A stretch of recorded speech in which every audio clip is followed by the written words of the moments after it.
Hi, my name is Jordan, and I'm the owner of A Better Way 2A. If you're a gun owner or trying to become a gun owner and spend any amount of time on the internet, chances are you've come across some type of negativity regarding gun ownership, whether that be from the anti-gun crowd saying gun owners don't care about kids or something of the sort, or from the pro-guns for me but not for thee crowd saying people from certain demographics don't deserve the same gun rights. And seeing that stuff over and over again can give you a pretty cynical view of the world, when in reality, it's not as bad as you might think. I wanted to share an experience that I had recently related to this, in which A Better Way 2A decided to go public for the first time.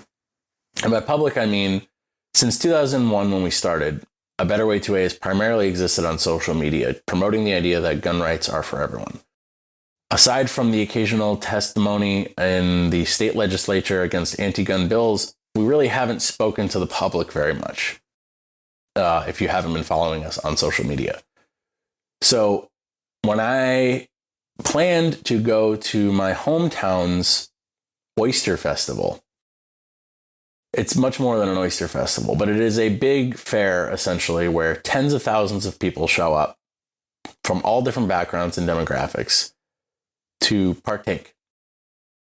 So we decided to set up a booth and give our spiel.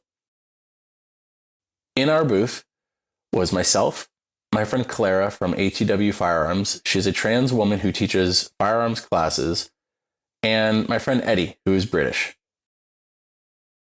Going into this, I expected it to possibly be a 50-50 split in regards to the reception that we would get. I could not have been more wrong.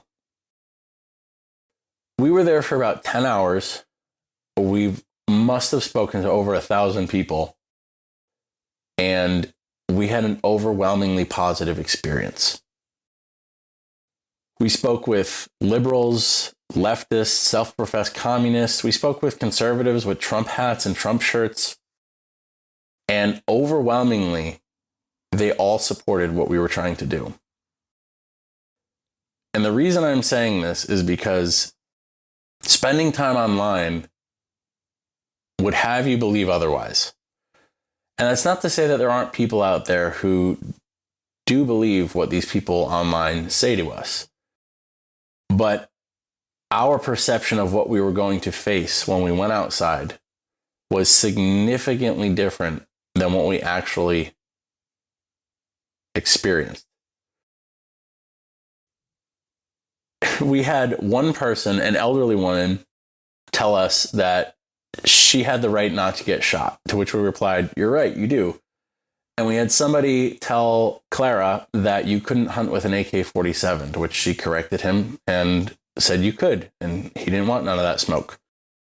Besides that, we had an overwhelmingly positive experience. And it is incredibly motivating to do this and to get that kind of reception from people, because we get yelled at all the time on Instagram, and we get called crazy names by people. And if we did not have the means to go outside and talk to people, we might actually believe that. So when we say this, this is something that we've been saying since the beginning. And it's something that we still truly believe, that it is important and necessary to go outside and talk to your neighbors. And what I mean by that is talk to people, real people, about these things. Because most people, the vast majority of people, are not like the people we meet online.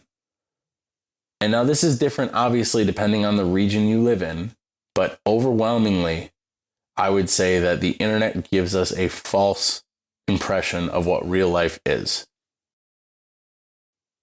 So that's really just what I want to leave you with. We're taught to hate people we've never met. We're taught to believe things about people we've never spoken to. And that is so incredibly toxic and wrong. We need to do better because real life is so much better than the internet. That's all.